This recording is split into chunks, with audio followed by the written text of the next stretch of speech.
Hey, Elmer, how's it going? All right, Gary, good to see you again.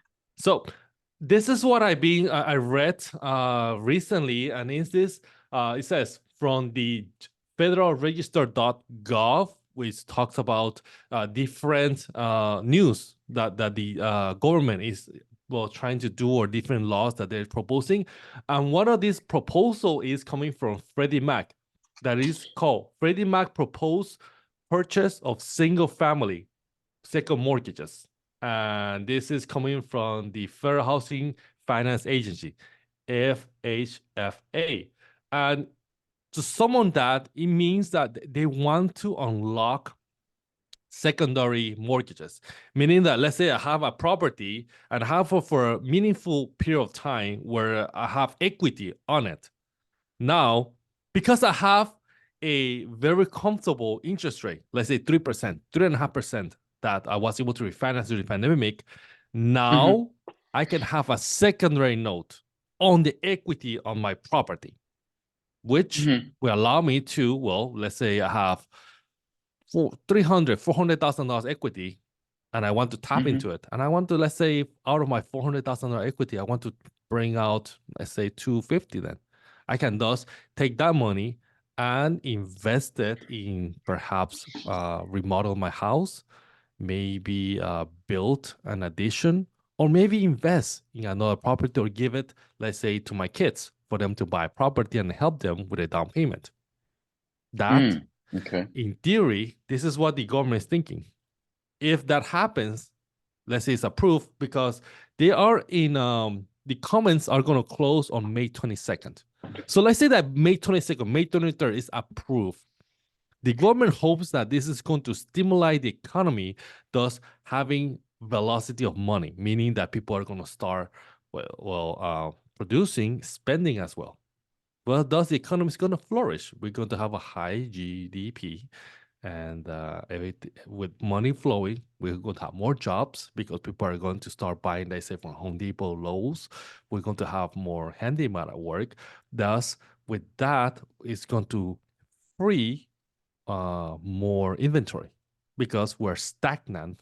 People don't want to sell because they're comfortable. But with Hmm. a secondary one, people will be more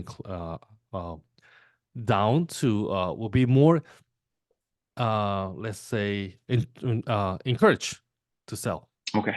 more inventory. Okay. So what do you think? Mhm. I think it's a good idea. Just so you know, this is not a new product, a new idea. It's been around forever. Hmm. What Freddie Mac and Fannie Mae do, these are government entities, right? What they do is they buy mortgages. For example, Gary, you make the payment to Bank of America, Yeah. right, on your Hmm. first mortgage, for $3,000 at 3% interest. Most people think that that money, those 300,000, that first mortgage is owed to Bank of America. Most people think that way, Hmm. but not all loans belong to Bank of America. Hmm. The majority of loans are held with Freddie Mac and Fannie Mae. Okay, Okay. so that's why interest rates stay competitive. Now, as a second loan, has always been around, but they have been held by private, but portfolio lenders, right? Hmm. Like Bank Hmm. of America, Wells Fargo, U.S. Bank, and these Hmm. banks that you know of. So by Fannie Mae and Freddie Mac, or Freddie Mac in this case, open this thing is like it opens the door to conventional banks like the Bank of America's, Wells Fargo, U.S. Bank, um, and Wells. All of these banks to say, "Well, we'll lend you up Hmm. to 75% of the equity of your home, Hmm. and all we have to do is follow these guidelines, Hmm. and it'll make it easier for them." So that means that they'll be more open to give the seconds to people, and they don't have to freeze their money. But that means because banks are in the business either lending money or funding loans. So are you saying that that product exists as it is right now, but it's It only does. available? Uh-huh. It's only available through the banks themselves. There's not this Oh. secondary huge pool of money that will absorb those loans, that will eat those loans, that will buy those loans. By doing that, they are going to for lack of a better word, monetize it. Mm-hmm. They say, if you fund these loans, bring them to me, I'll buy them. That's what they're telling the economy. The government is going to buy it through Fannie Mae and Freddie Mac, right? But they Correct. will Correct. only up to this point, they were Hmm. only buying first mortgages. Correct. But Up to this point, now, they've all been doing that. yeah, but now what they say is that because people are not willing to give up their first mortgage, Hmm. they are opening the idea of buying secondary mortgages. Yeah, I think it'll be really good. How There will so? be more money. There'll be more money flowing around, like you said. There'll be more money flowing around. It'll cost the sellers now to buy a second home. It's not necessarily good for first-time home buyers, but it's really good for second-time investors, that or second-hand home buyers, or even better, if a parent or a family wants to help their their children that graduated from high school, graduated from college and ready to work, the parents can fund the down payment for those children, and they have access to the money on their home at a Here, lower, more competitive rate. Elmer, here's where I disagree. I think that this is a Hmm. horrible idea. Okay. Guess why? I told you what the government is thinking, right? And Hmm. if that's the idea, then Jerome Powell won't be fighting so hard to keep the interest rate so high as it is. As of today, it's how much? 7.5, correct? It's hovering around 7, Seven. and Okay. you probably it. Okay, continue. Yeah. So it's hovering around 7, whatever that is right now. He could easily just drop the interest rate to like 4, and everyone would have a chance to buy a property.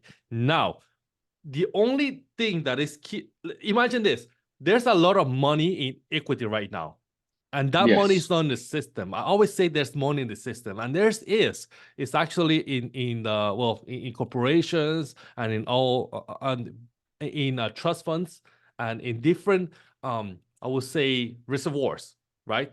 But Hmm. now those are the people who have wealthy, the trust funds and these different funds that have money in stocks on whatever security it is. Now, this equity is actually locked and is being held as a reservoir by this high interest rate. And that is what Jerome Powell is. He's holding this for so that this energy, this water, which is the equity, doesn't overflow the ocean or a lake, for example, right? So let's say, Hmm. imagine this.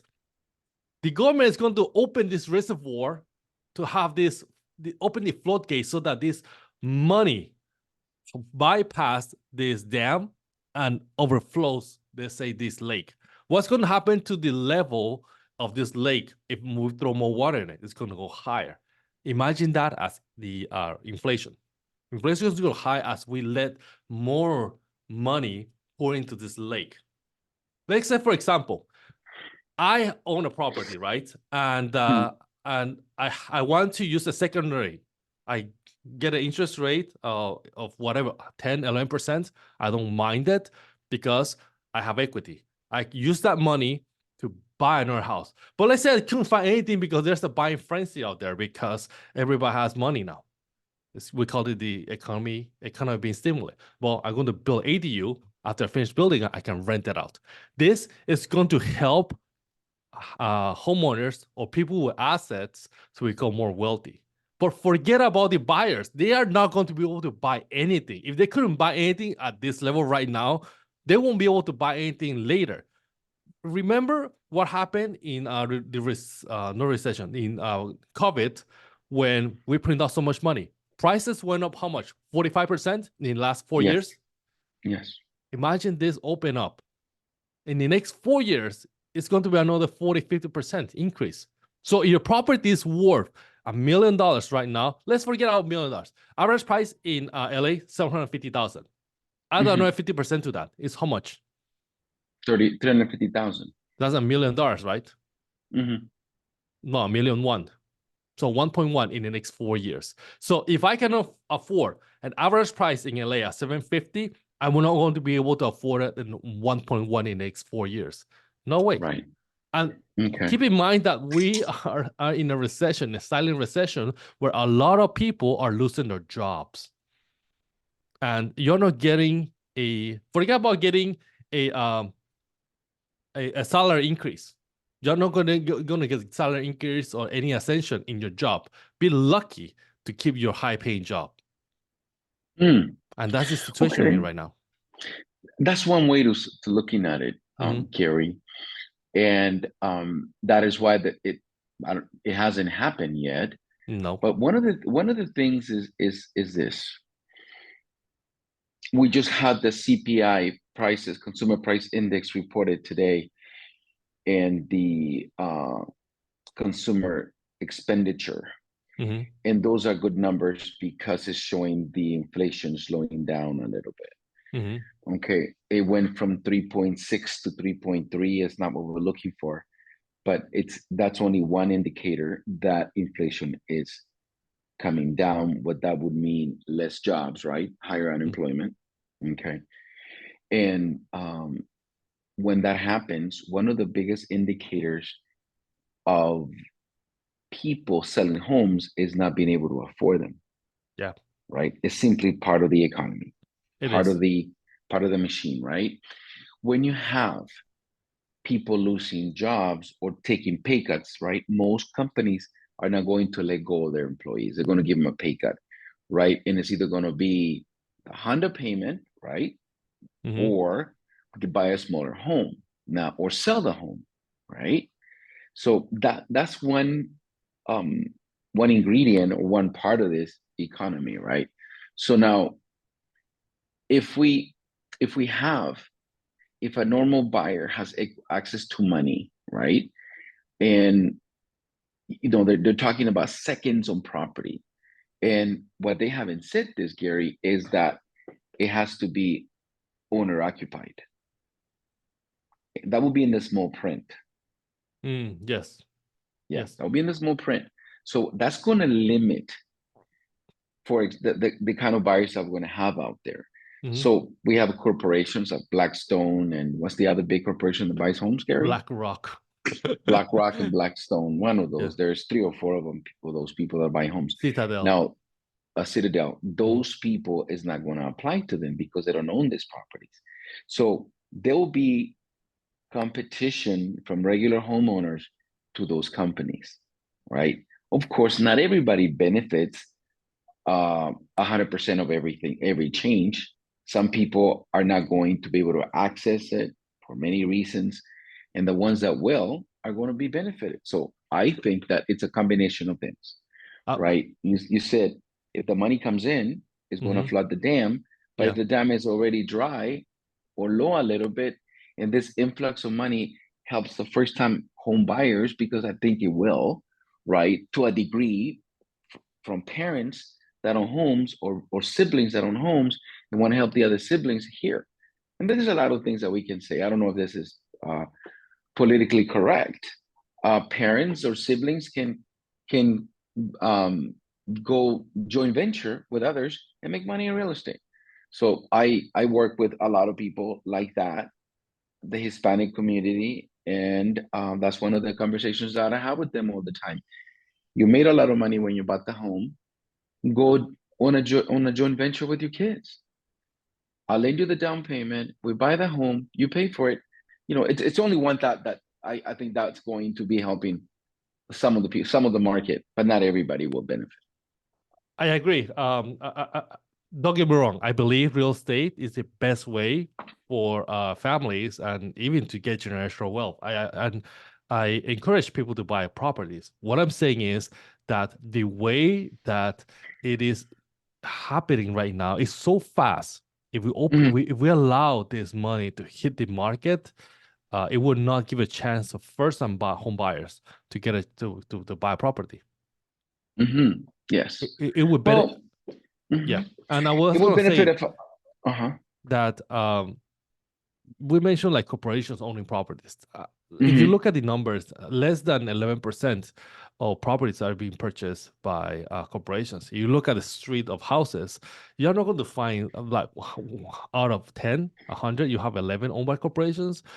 Actually, you look at LC, these are actually owned by just a family who decide to own one more property.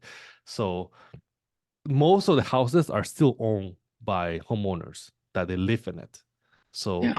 if they are not they are not invest savvy, they might take that money and buy a car, go on vacation, buy a boat, and that's going to be detrimental for their future. And that's what I'm afraid of. And that may happen to it, and that will happen. It's not that they may, it will happen to a degree, right? Like what Yeah. happened in 2004, 5, 6, 7. People looked at a home like an ATM, And I'm right? afraid They they would might pull look money. into it like that because it's Mhm. been so far off. How long was 2004? 20 years ago. A generation is separated by 10 years. So that was two generations ago. We forget things. Mhm. Yeah. Well, that's one thing, and some of them linger, Yeah. like the Great Depression lingered for 30 years from the 1930s to the 1960s. So it may be that I'm optimistic about it Hmm. because I think it'll help some people, and it'll help more than it would hurt Mm. the economy, I think. And it's really important to see it that the government is getting involved to do something with this thing. And I'll give you a number, Gary. You said that about 10 to 11% of homes are owned by corporations. Yeah. In 2023, there were 3.75 million sales 3 point. homes sold in the US, right? Hmm. The whole US. Hmm. So if corporations buy 10%, how much that's 375,000 homes. That's a lot. That's a lot of That's a homes. lot. Yeah. Okay, and that was 2023. In 2020, 2022, we did 6.5 sales. That's over Mm. 500,000 homes they bought. Mm. And for 2024, we are predicting that we'll do about 4.25. So we're Mm. doing 500,000 more than last year. But Mm. still a normal market is between 4.5 to 5 million sales. We are nowhere near normal market. And No, we're about a million almost of the regular market. So yeah. it's something to keep in mind. And the economy will do the economy they will do. So your viewers and listeners, they should walk away with this thing having that there will be money available, and you must be conscious and savvy of using it and taking the best advantage of it. Awesome. Elmer, we went a little longer because, well, I let it go a little longer because this is a very interesting conversation. But yeah, let's Mhm. continue on the next time. Yes. All Awesome. right. Talk to you Gary, soon. thank you for having me. Take care. Bye bye. Bye bye.